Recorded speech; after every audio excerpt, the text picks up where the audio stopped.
चल रहा है तो उसने हार मान ली और मुगल सैनिक को 50 सिक्के दे दिए। हाँ। अरे पर हमें तो बताओ कि उस मुगल सैनिक के जहन में चल क्या रहा था? ख्याल चल रहा था। अच्छा। ख्याल क्या था वो अलग बात है।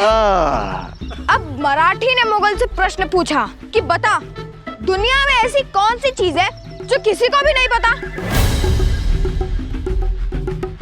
बेचारा मुगल सैनिक सोचता रहा, बाल नोचता रहा। आखिरकार उसने हार मान ली और मराठी सैनिक को 500 सिक्के दे दिए और मराठी सैनिक मुगल से वो 500 सिक्के लेकर जाने लगा। नहीं, ये क्या बकवास है? वो मराठी 500 सिक्के लेकर बिना जवाब दिए जा कैसे सकता है? उसे मुगल सैनिक को जवाब देना पड़ेगा। यही मुगल सैनिक का भी यही प्रश्न था। हाँ। ए मराठी, बता, ऐसी कौन सी चीज है जो दुनिया में कोई भी नहीं जानता? फिर उस मराठी ने क्या जवाब दिया? मराठी ने मुगल सैनिक को और 50 सिक्के दे दिए और बोला, जो दुनिया में किसी को नहीं पता वो मुझे भी नहीं पता। ए लड़के,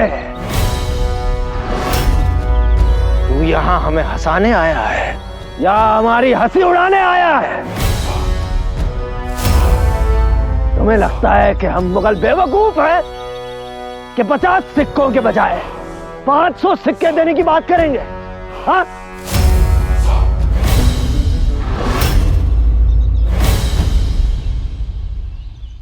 रानी साहब, मैंने जो कुछ भी किया अपने बच्चों के प्राण बचाने के लिए किया। अपनी संतान की रक्षा करना कोई अपराध नहीं होता। हमें रक्त बहाने में कोई संकोच नहीं होता राधाबाई, पर महादेव जानते हैं कि तारा रानी की तलवार को न कभी किसी निर्दोष का रक्त लगा है और न लगेगा। हमारे महल में एक स्त्री और उसके बच्चों का रक्त नहीं बहेगा।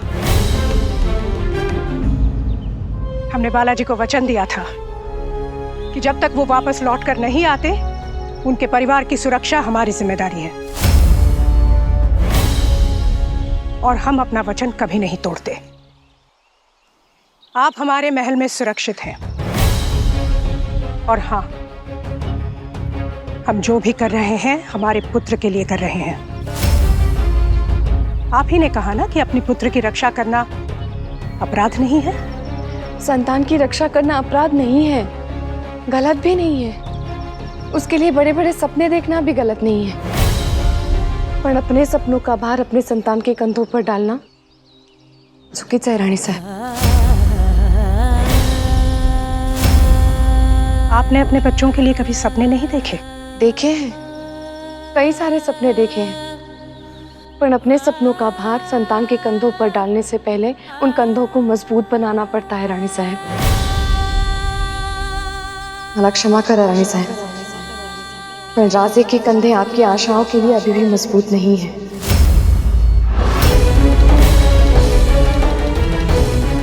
तो दोष राजे का है? पर दोष राजे का नहीं, आपके सपनों का है, आपकी परवरिश का है।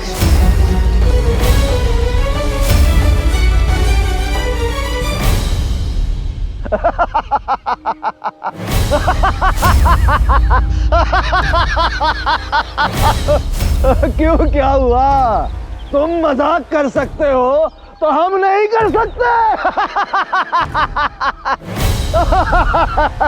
हम तो तुम्हारे साथ मजाक कर रहे थे। बहुत खूब। अपनी इस मस्खरी के लिए तुम्हें क्या इनाम चाहिए? शाबाश बाजी। अब बाजी इनाम में हमारी स्वतंत्रता मांगेगा।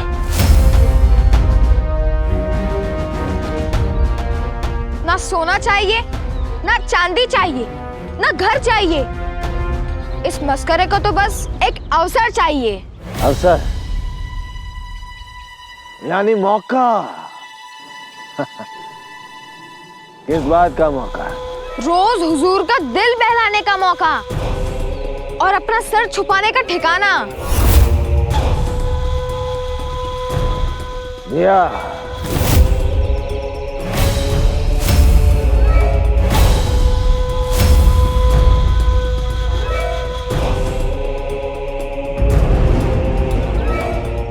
माँ की परवरिश कैसी थी ये संतान का भविष्य ही तय करता है राधा बाई।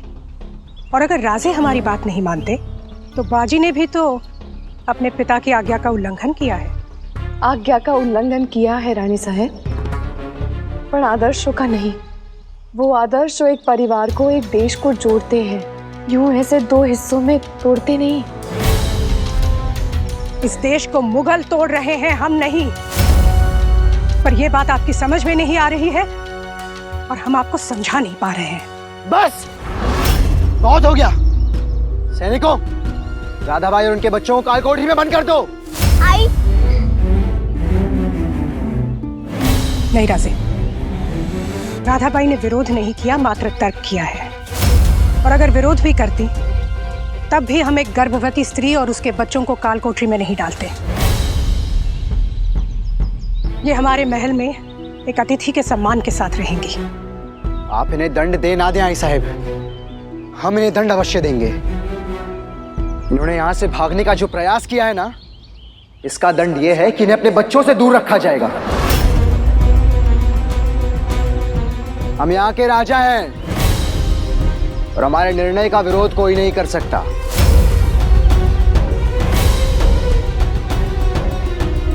और यदि ये सूचना सच निकली कि बालाजी ने हमारे विरुद्ध शाहू जी का साथ दिया है ना, तो परिणाम बहुत भयानक होगा राधाबाई। सैनिकों, ले जाओ इन्हें। नहीं,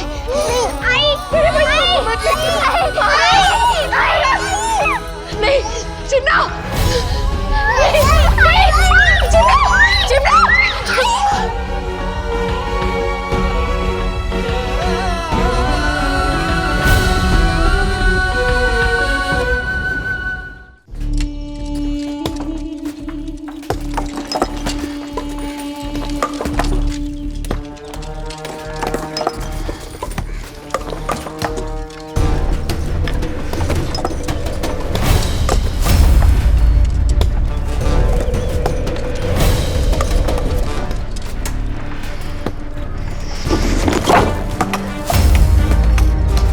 तुम यहाँ क्या कर रहे हो?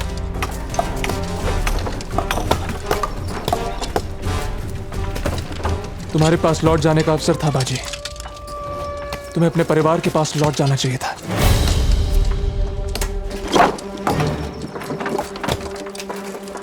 और लौटकर अपने परिवार से क्या कहता मल्हार? कि मैं अपने साथियों को, अपने मित्रों को छोड़कर भाग आया? मैं ऐसा नहीं कर सकता हूँ मल्हार। आजकल तुम क्या कर सकते हो और क्या नहीं, ये मैं भी नहीं समझ पाता। मल्हार, मैंने तुम्हें स्वयं पर क्रोध करने का कारण भी दिया और अधिकार भी। ये सब मैंने बस तुम्हें चंद्रसेन के अत्याचार से बचाने के लिए किया। तुम मेरे लिए मेरे मित्र से भी बढ़कर हो मल्हार। तुम मेरे भाई हो और मैं अपने जीते जी अपने परिवार पर आँच भी नहीं आने दूंगा। बाजी, मुझे क्षमा कर। तुम भी मूर्ख हो मल्हार, मित्र से क्षमा नहीं मांगते।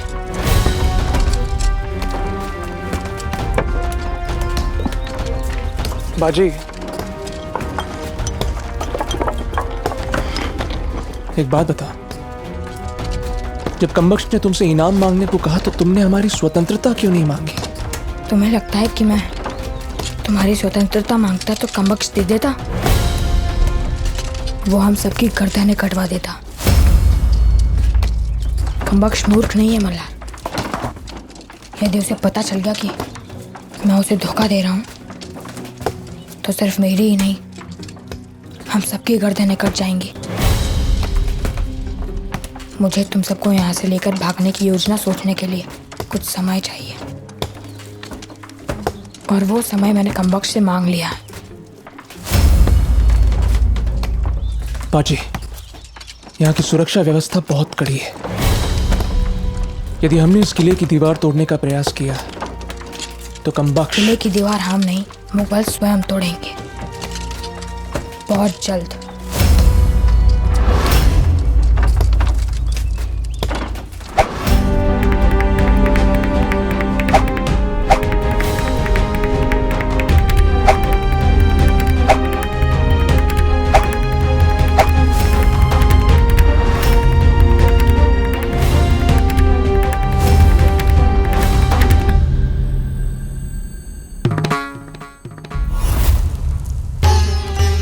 अन्ना जी बड़े नाजुक हाथों में लगाम दे रहे हैं। अब तो इस साम्राज्य का भगवान ही मालिक है।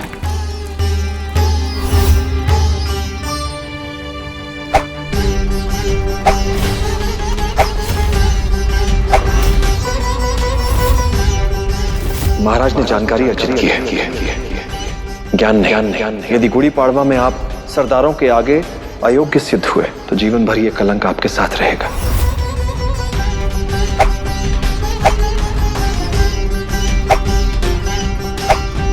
दुनिया जानती है कि मराठी हुकूमत, मराठी सल्तनत में पत्ता भी आपकी मर्जी के बगैर नहीं हिलता। राजे तो अभी बच्चे हैं। और आप ये मत भूलिए कि आपको राजा आपके भाग्य ने बनाया है, आपके शौर्य ने नहीं। रानी साहब,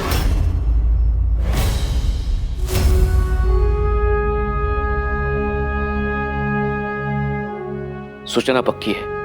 बालाजी के साथ साथ धनाजी ने भी शाहू जी से हाथ मिला लिया है और अब उन्होंने शाहू जी के लिए समर्थन जुटाने के लिए कोल्हापुर में मराठी सरदारों को आमंत्रित किया है। आई साहब, अब क्या होगा? अब तो धनाजी भी शाहू जी के साथ मिल गए। अब आप क्या करेंगी? आग लगी है, बुझानी तो पड़ेगी। विद्रोह की आग बालाजी ने जलाई है। बालाजी को बंदी बनाकर हमारे सामने ले आइए। आई साहब, बालाजी बाहर बैठकर प्रतीक्षा नहीं कर रहे कि हमारे सैनिक आए उन्हें उठाकर ले जाएं। और हम बालाजी को क्यों ढूंढे जब हम यहीं बैठे बैठे उन्हें दंड दे सकते हैं? कैसा दंड? बालाजी की पत्नी और परिवार को मृत्यु दंड दे दीजिए। बालाजी स्वयं मर जाएंगे। राजे, आई साहब, उन्हें छोड़ना कमजोरी होगी और उन्हें मारना क्रूरता होगी। क्रूरता नहीं आई साहब, न्याय होगा। बालाजी ने जो अपराध किया है ना, उसका दंड उन्हें भुगतना होगा। बालाजी ने राजद्रोह किया है और उसकी सजा उन्हें अवश्य मिलेगी, लेकिन उनके पापों का मूल्य उनकी पत्नी और संतान नहीं चुकाएगी। हम पल पल राजनीति करते हैं, लेकिन हम मानवता नहीं भूले। पर आई साहब, सत्ता का खेल चलता आ रहा है राजे, और चलता रहेगा। सिंहासन बदलते रहेंगे, पर मानवता एक बार खो गई ना तो अब राजा है, राक्षस नहीं। इसलिए स्मरण रहे कि जब तक हम सिंहासन पर आपकी स्थिति सुदृढ़ नहीं कर देते, तब तक हमारी आज्ञा के बिना एक कदम नहीं उठाएंगे आप।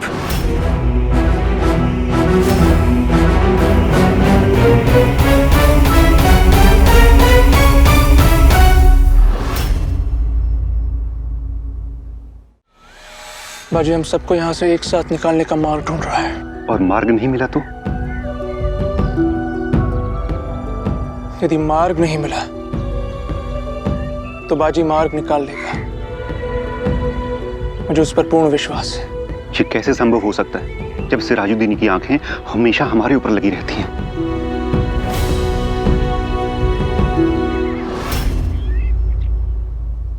ए, किधर जा रहा है तू?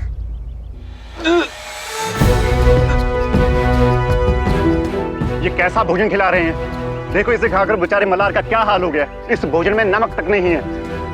जो मिल रहा है चुपचाप खा ले, वरना तेरा भी हाल इस मुजरिम जैसा हो जाएगा। इसकी जुबान भी नमक चाहिए का बहुत शोर करती थी। एक दिन सिराजुद्दीन साहब ने इसे इतना काला नमक खिला दिया कि इस कमबख्त की जुबान जल गई। हम अपराधी नहीं हैं, युद्धबंदी हैं। हमें सम्मान मिलना चाहिए। हम ये भोजन नहीं करेंगे। नहीं करेंगे, नहीं करेंगे।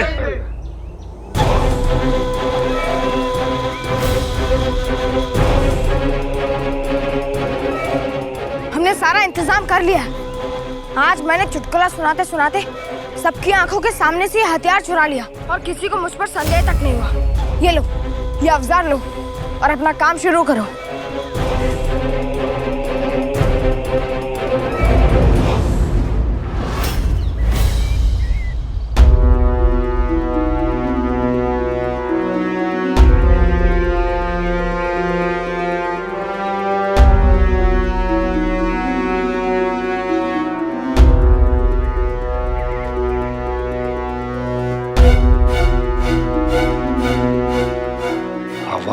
कहीं से आ रही थी। मुझे जल्द से जल्द ये खबर बादशाह कमबख्श तक पहुंचानी होगी।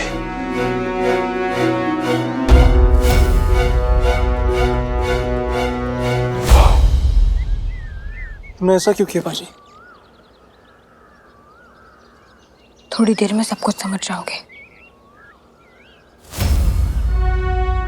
आई साहब हमें अभी बालक ही समझती है। हमेशा नाराज रहती है कि हम कुछ नहीं करते, पर जब भी हम कुछ करना चाहे हमारे हाथ बांध देती हैं। राजा हैं हम, पर हमारा सम्मान तक नहीं करती। राजा का सम्मान नहीं करती। पंत जी,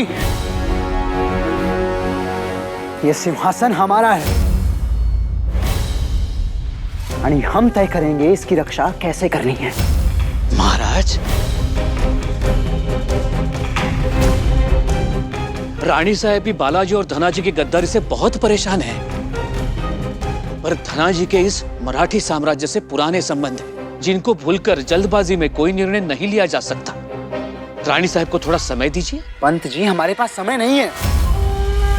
वहां शाहू जी मराठी सरदारों से मिल रहे हैं और यदि उन्होंने समर्थन जुटा लिया ना तो हम कुछ नहीं कर पाएंगे। महाराज पंत जी, आपकी स्वामी भक्ति किसके साथ है? आई साहब के साथ या हमारे साथ? महाराज, हम तो इस सिंहासन के सेवक हैं। इस सिंहासन को सुरक्षित रखने के लिए हमसे जो बन पड़ेगा हम करेंगे। हमें आपसे यही आशा थी पंत जी।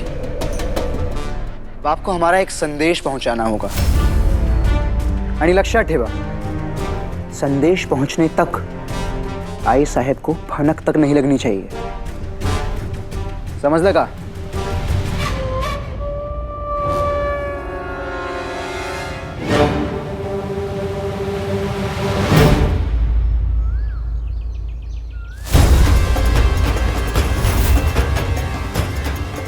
चप्पा चप्पा छान मारो।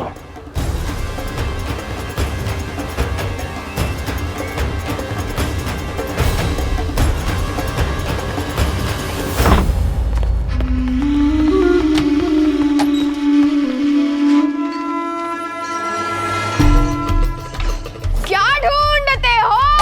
हंसूंगा, हंसाऊंगा, गाऊंगा, गुनगुनाऊंगा। खाली हाथ आया था, खाली हाथ जाऊंगा।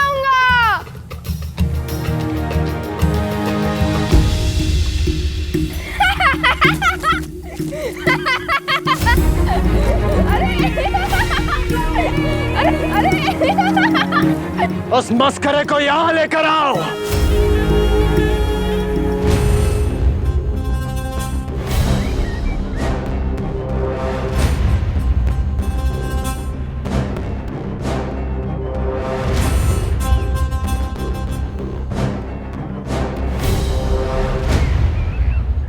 बादशाह सलामत।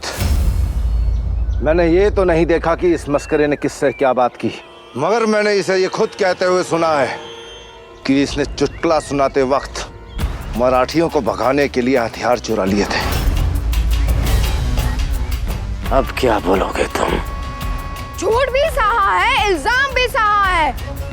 इस मस्करे ने ऐसा कुछ भी नहीं कहा है। बादशाह सलामत, हमने हर जगह ढूंढ लिया, पर हथियार तो क्या एक सुई तक नहीं मिली।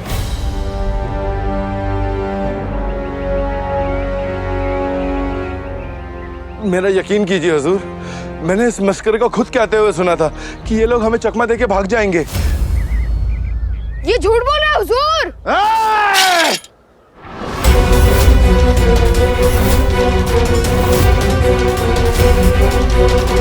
हमारे गुलाम हमसे झूठ नहीं बोला करते। अब अपनी ये मस्करी बंद कर और सच बोल। और याद रहे, हम एक सवाल 2 बार दोहराया नहीं करते।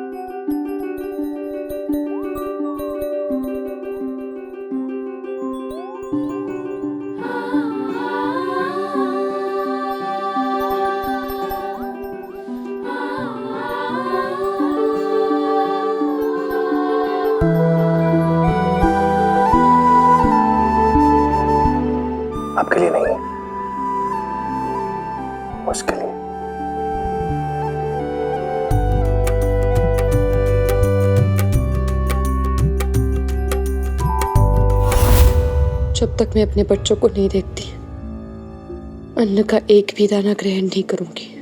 बड़ी भाग्य वाली हो आप कि आपके पति के राजद्रोही होने के बाद भी रानी साहेब ने आपके लिए भोजन भिजवाया है। राजद्रोही? म्हणजे ये शाहू जी का साथ दे रहे हैं? हाँ, रानी साहेब को अभी आपके पति और धाना जी के द्रोह की सूचना मिली। वो चाहती तो आपको कारागृह में डाल सकते थे, पर आप गर्भवती है ना, इसलिए आपको यहाँ रखा है।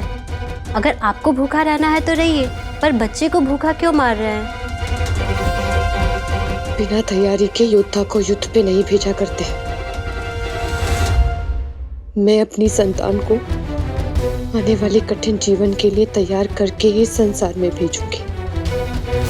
रानी साहब और राजे को अगर ये लगता है कि मुझे मेरे बच्चों से दूर रखकर वो हमारा साहस तोड़ पाएंगे, तो वो ना अब तक मुझे जानती है ना मेरी संतान को।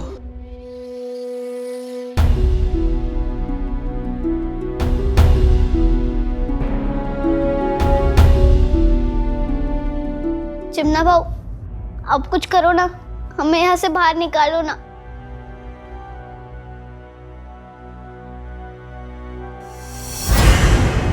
हो सकता है बाजी की सुरक्षा कारणों की वजह से कोई और भी हमारे संदेश पढ़े।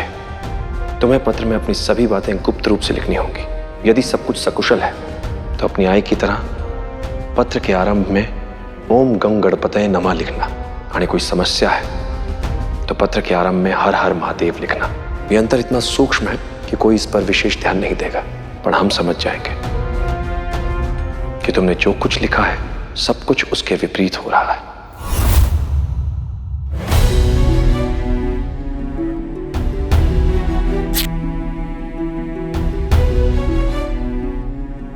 भीऊ, अब तेरे दूध के दांतों की धार दिखाने का समय आ गया है। हमारे हाथ पर जोर से काट। नहीं भाऊ, मैं आपको नहीं काट सकती, आपको पीड़ा होगी। काटना पड़ेगा, काट काट।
तू ही हमारी इकलौती आशा है दाकिया।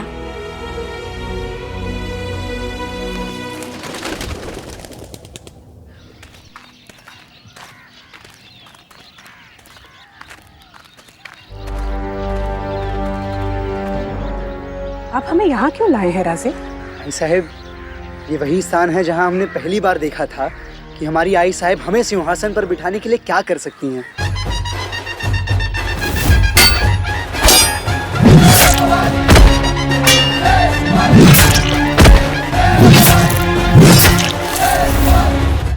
और आज यहीं आप सुनिश्चित करेंगी कि हमें सिंहासन से कोई दूर ना कर सके, कोई नहीं।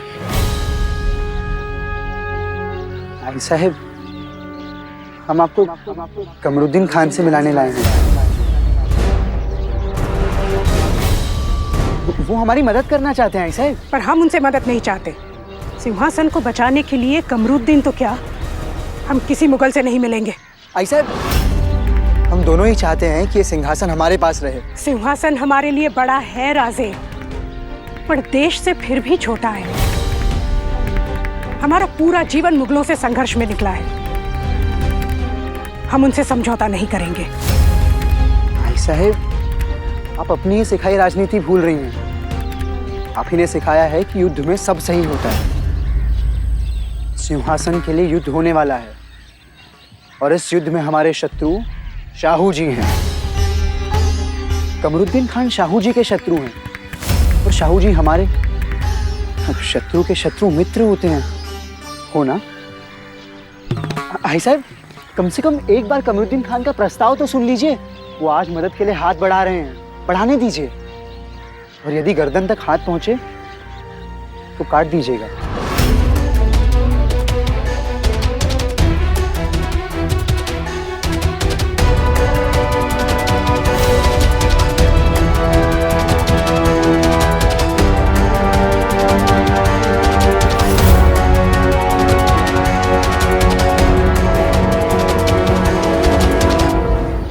हिंदुस्तान के होने वाले बादशाह हैं।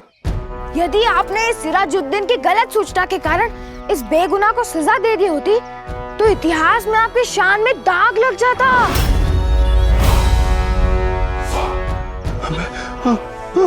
हुजूर जापना मुझसे गुस्ताखी होगी, आइंदा से ऐसी गुस्ताखी नहीं होगी हुजूर। आइंदा से? बादशाह सलामत। इस मस्करे की विनती है कि इसकी गर्दन बख्श दी जाए। क्या? जी हुजूर बख्श दीजिए। सिर्फ इसकी जुबान काट दी जाए ताकि लोगों को याद रहे कि बादशाह कमबख्श के सामने बिना पूरा सच जाने कुछ भी नहीं बोलना चाहिए। माफ कर दीजिए हुजूर। मस्खरे तुम्हारा ये ख्याल हमें पसंद है।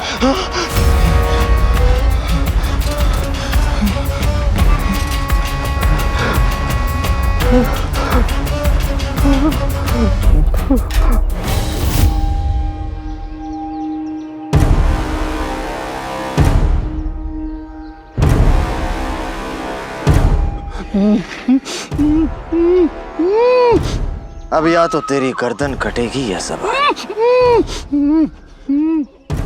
मुंह खोल। खोल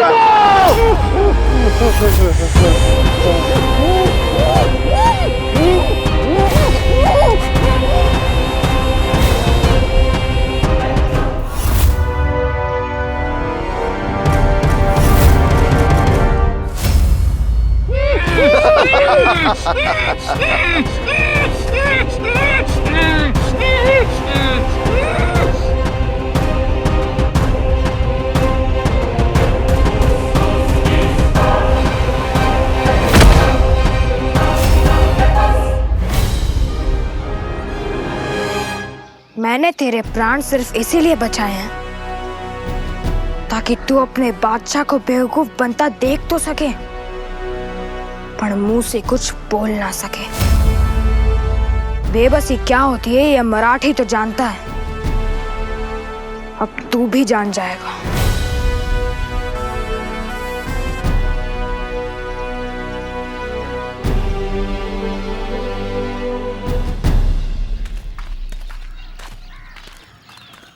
किस्मत भी क्या क्या खेल खेलती है रानी साहब। अब जिस जगह पर आपने अकेले अपने बागी सरदारों को बगावत की सजा दी थी, हमें शिकस्त दी थी और ये साबित कर दिया था कि एक औरत मर्दों पर भारी पड़ सकती है। आज आप उसी जगह पे खड़ी हैं, पर आज ना वो यकीन है और ना ही वो तेवर। तूफान में अवश्य है, पर यह नौका अभी डूबी नहीं है। भाग्य ने हमसे हमारा सुहाग छीन लिया, फिर भी हम कमजोर नहीं पड़े। इन कंधों पर पूरे देश का भार आया पर हम कमजोर नहीं पड़े। राजनीति से लेकर रणभूमि तक अकेले डटकर खड़े रहे, फिर भी हम कमजोर नहीं पड़े। और आप समझते हैं कि 2 वफादारों के जाने से हम कमजोर पड़ जाएंगे? तारा रानी, आप तो क्या किसी मर्द के सामने न झुकी है और न झुकेगी। बाखुदा, सुन के तसल्ली हुई कि आपके सामने आज तजवीज पेश करके हम कोई गलती नहीं कर रहे। हमने कभी कबूल नहीं किया, पर हम हमेशा से मानते हैं कि आप एक शेरनी हैं जो अपने बच्चे की हिफाजत कर रही है। और आज देख लिया कि जख्मी होने पर शेरनी और भी खूंखार हो जाती है। खान साहब, बेहतर होगा आप अपना प्रस्ताव सुना दीजिए। आप एक वतन परस्त मराठी हैं।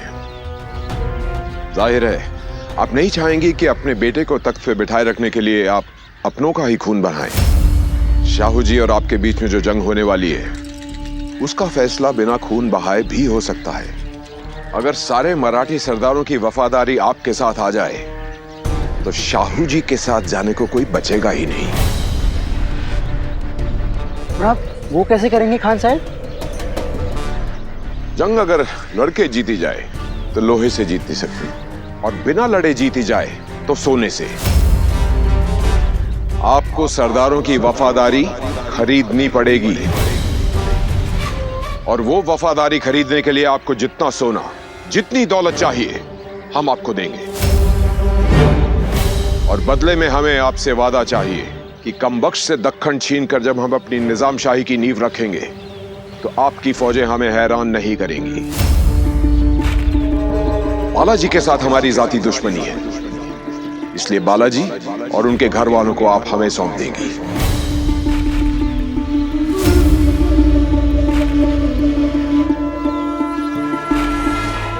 तुम हमें यहां से छुड़ाने की बात कर रहे हो बाजी, पर क्या इस काम को करने का यह सही समय है? सही समय तो पता नहीं मल्हार,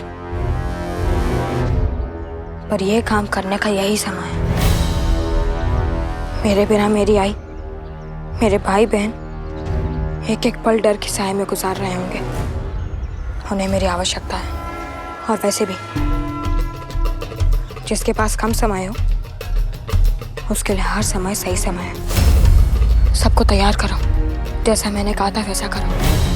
महादेव ने चाहा तो कल हम सब स्वतंत्र होकर घर वापस लौट रहे होंगे।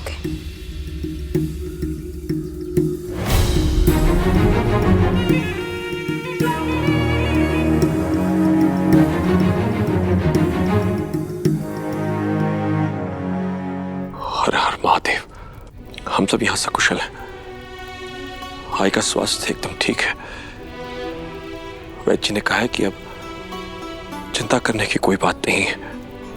भी और मैं यहाँ महल में बहुत प्रसन्न है। दिन भर यहाँ वहाँ घूमते रहते हैं और नई नई चीजें देखते रहते हैं। भाऊ एक पल के लिए भी आई को अकेला नहीं छोड़ते। आप निश्चिंत होकर अपना काम कीजिए। महाराज के होते हुए आपको हमारी सुरक्षा की चिंता करने की कोई आवश्यकता नहीं। आपका पुत्र श्रीमान जमुना जी साहब।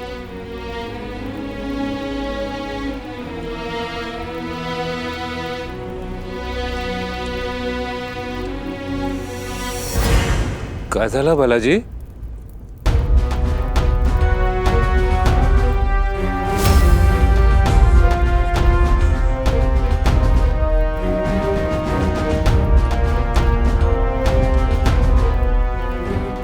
पर इस पत्र में तो ऐसी कोई बात नहीं बाला। इसमें जो कुछ लिखा है स्थिति उसके एकदम विपरीत है धना जी।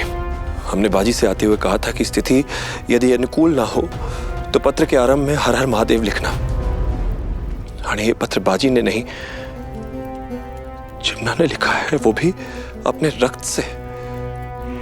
पता नहीं हमारा परिवार किस स्थिति में है।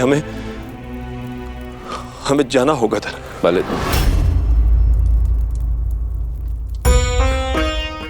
बालाजी, इस क्षेत्र के सभी मराठी सरदारों को हमारा पत्र मिल चुका है। वो लोग कल हमसे मिलने के लिए तैयार हैं। यदि कल हमें उनका समर्थन मिल गया तो हम सिंहासन पर बैठने के लिए सातारा कूच करेंगे। जिस चमत्कार से आपने धाना जी और श्रीपत राव को हमारे पक्ष में किया है, वही चमत्कार कल भी दिखा दीजिए।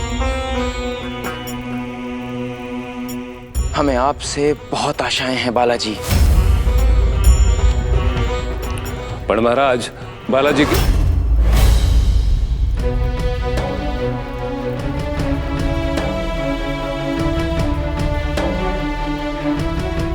धाना जी या ओ महाराज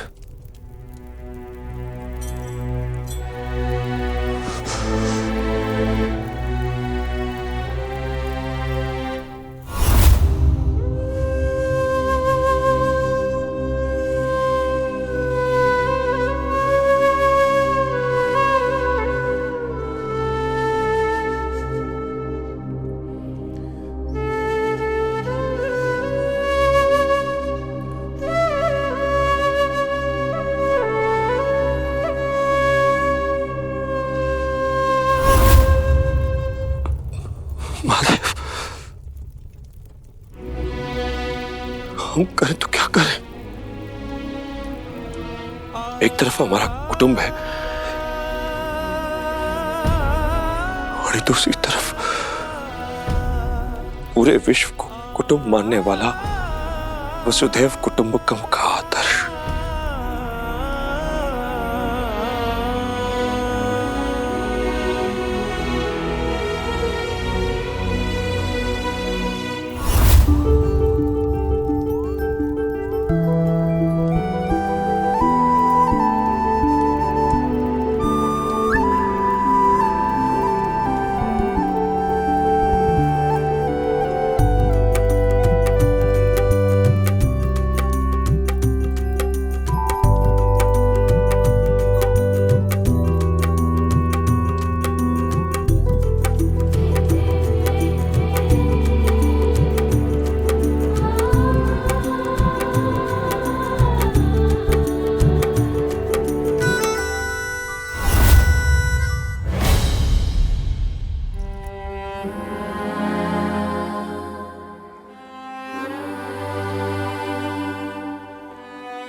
कहाँ है आप?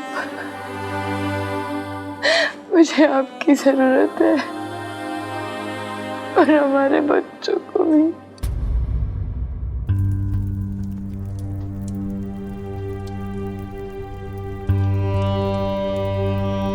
हम जानते हैं कि हमारे परिवार को हमारी आवश्यकता है, पर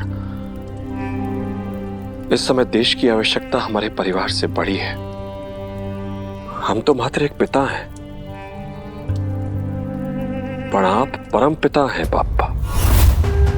हम चाहकर भी अपने परिवार के पास नहीं जा सकते, और आप जो चाहते हैं उसे होने से कोई रोक नहीं सकता।